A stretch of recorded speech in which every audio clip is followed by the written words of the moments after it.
예, 이렇게 선거가 시작된 이후에 아직까지 충청권 행보를 많이 하지 못했는데 오늘 이렇게 단국대학교 학생들과 함께 천안에서 먼저 만나고 오늘 충청권 행보를 하게 되었습니다.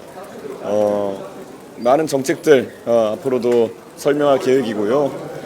무엇보다도 오늘 여론조사를 보니까 갤럽 여론조사가 발표됐는데 20대와 30대에서는 견고한 지지세를 구축하고 있는 것이 확인이 되고 있습니다. 그렇기 때문에 확실히 젊은 중도 보수 세력은 대한민국 정치의 변화를 바라고 있다, 이런 말씀을 드릴 수 있을 것 같습니다.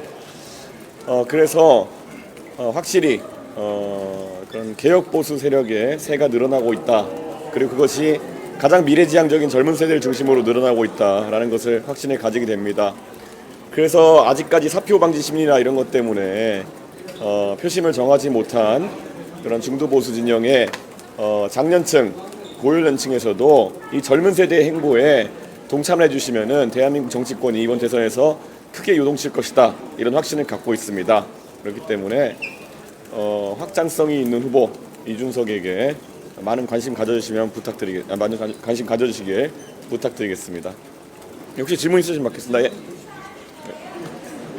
김용태 위원장이 후보님 다시 만나겠다고 다시 말했는데 만나실 생각은 여전히 있으신가요? 김용태 위원장이 저한테 원래 매주 한 번씩은 잡담하려고 연락하던 사이였기 때문에 별다를 게 없지만, 김용태 위원장이 자꾸 언론에다 저한테 연락했다 그러던데 제 핸드폰엔 연락 온 이력이 없습니다. 그래가지고 착각하고 있나, 그 사이에 제 전화번호를 까먹었나, 어떻게 된 사정인지 모르겠습니다. 예, 혹시 충청지역은 패스트푸드 성과를 많이 받고 충청 일정에서 건조하고 있습니다. 특별한 유세를 같은 게 있어요? 충청도 같은 경우에는 지금까지 준수도권으로서 지역 발전에 대한 여러 가지 기대가 있었고, 그를 통해 가지고 많은 실제 공약들을 정당에서 했습니다. 그래서 저도 지난 2022년 대선 지선 때는 지역 발전, SOC 위주로 많은 공약을 이야기했었는데요.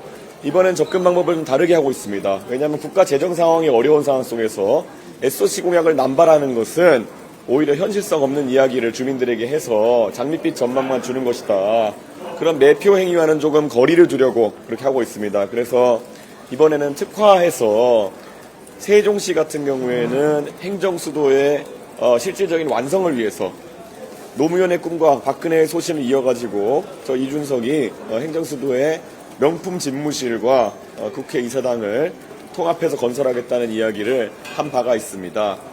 대전 같은 경우에는 대전의 정체성 자체가 대한민국을 대표하는 과학기술 연구도시이기 때문에 제가 최근에 그 대전에 사는 과학기술 연구인들에 대한 처우를 대폭 개선하겠다, 그래서 연구연금 제도라든지 이런 것들을 발표한 바가 있습니다.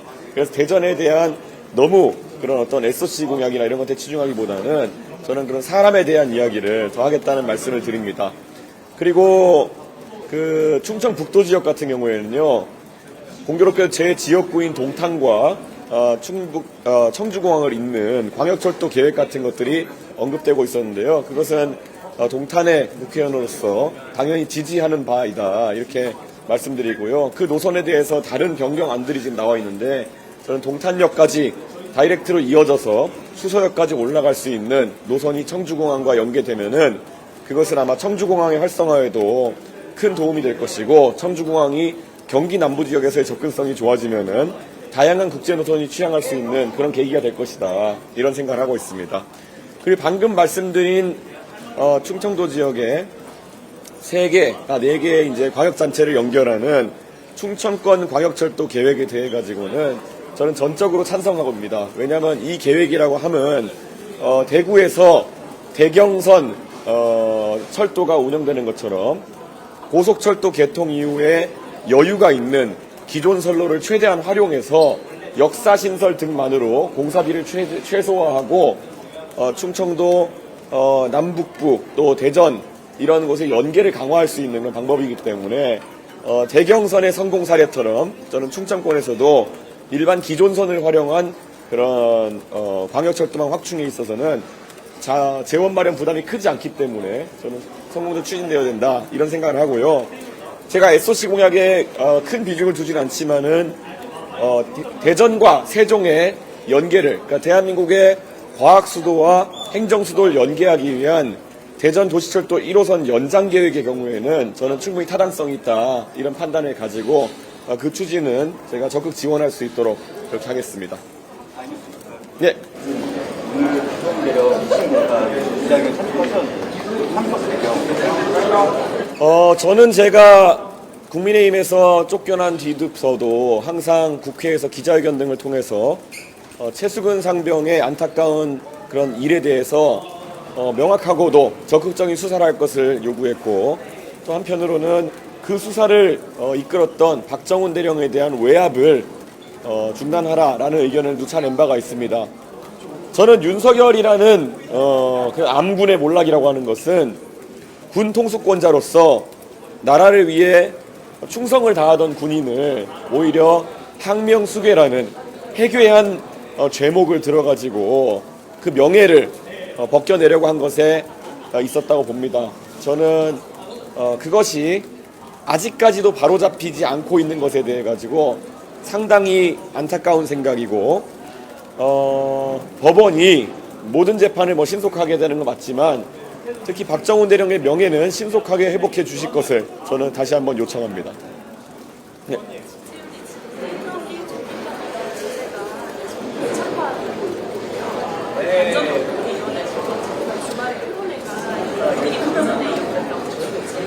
저는 어느 시점에나 티핑 포인트가 있다고 생각합니다. 제가 동탄 선거에서도 마지막 여론조사 결과와 최종 득표율이 큰 차이가 났던 것처럼 지금 이제 김문수로 이재명 후보에 견제를 할 수 없다고 판단한 나이가 있는 전통적 보수층이 합리적인 판단을 할 때입니다.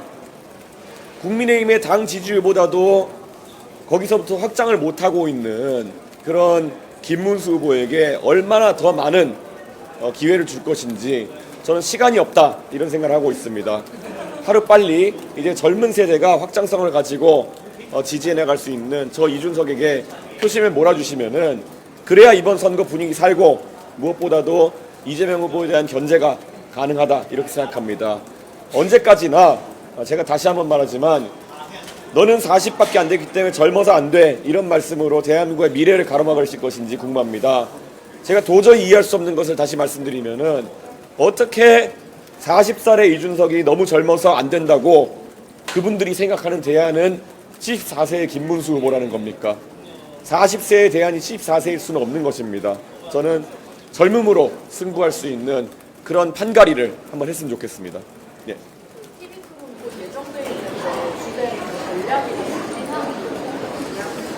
저는 이재명 후보의 어떤 경제에 대한 굉장히 포퓰리즘적인 접근을 지적하려고 합니다.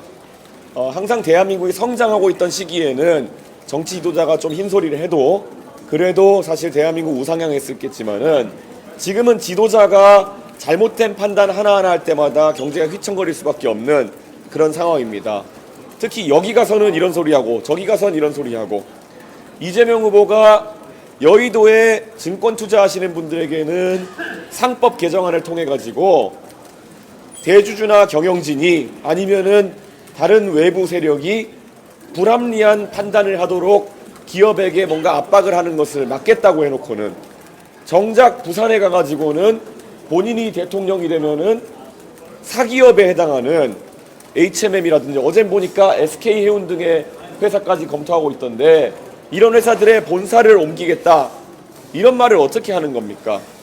이재명 후보는 나중에 가가지고 그게 협의를 하겠다는 이야기하라고 발뺌할 텐데요. 이재명 후보가 협의하겠다고 하는 것이 일반적으로 협의였습니까? 반강제적으로 하게 하는 그런 행동인데, 그런 행동을 하면 할수록 기업이 자유로운 경제활동을 하는 것이 어려워지는 겁니다.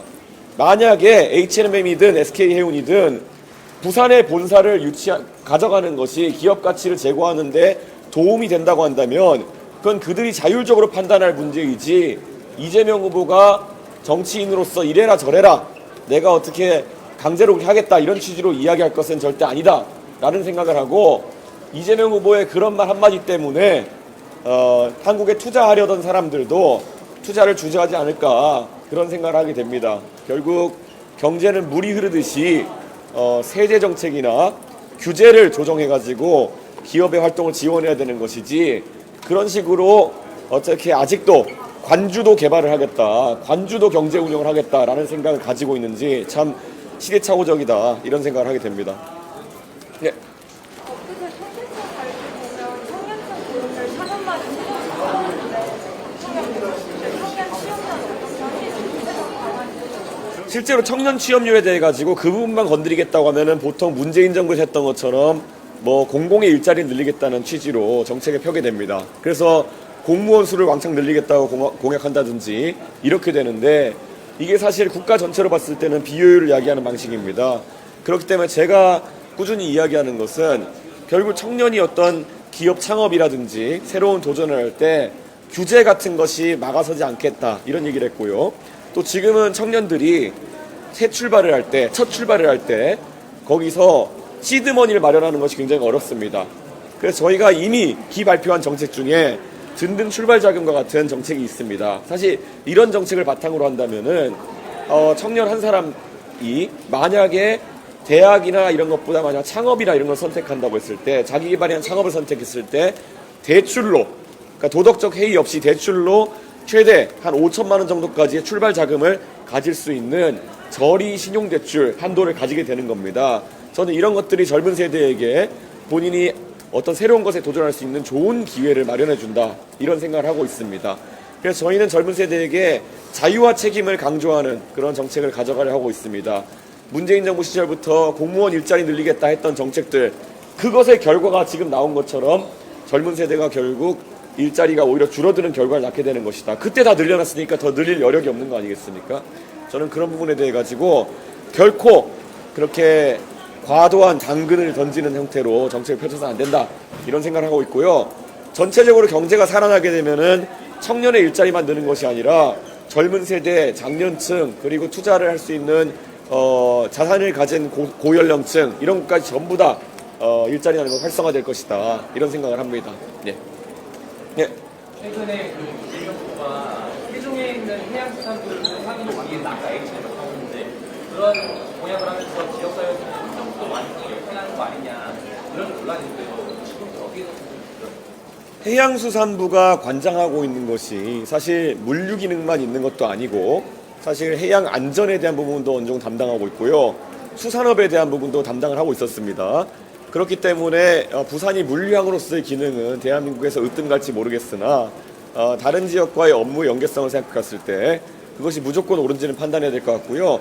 저희 이준석 정부에서는 해양수산부의 해양교통 기능은 건설교통부로 지금의 국토부를 재편해가지고 저희가 건설교통부로 만들겠다고 이야기한 바가 있고요. 수산에 관한 부분, 이것은 1차 산업부로 지금의 농림축산식품부와 합쳐가지고 어쩌면 먹거리나 이런 1차 산업과 가까운 부분이기 때문에 그렇게 엮어내려고 하고 있습니다. 그렇기 때문에 저희는 해양수산부를 통폐합할 것이기 때문에 부산 이전 계획은 지금 가지고 있지 않습니다. 예.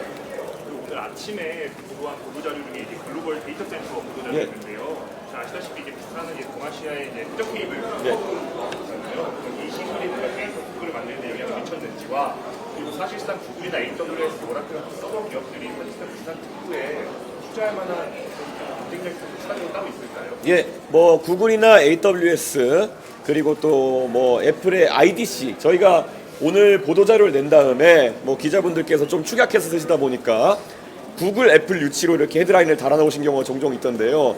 그건 이제 구글, 애플 본사를 가져오겠다고 오인될 수가 있기 때문에 그런 터무니없는 얘기가 아니라, 구글이나 애플, AWS 같은 아마존 웹서비스 같은 그런 인터넷 기업 등의 메가 데이터 센터들이 저는 한국에서, 그것도 부산에 자리 잡는 것이 좋다라고 이야기하는 것이요. 앞으로 데이터 센터의 운영에는 전력의 충분한 공급이 필요한데, 부산 기장과 그리고 경주 등을 중심으로 하는 원전 단지가 사실 아주 양질의 전기를 공급할 수 있는 그런 공간이 되고요.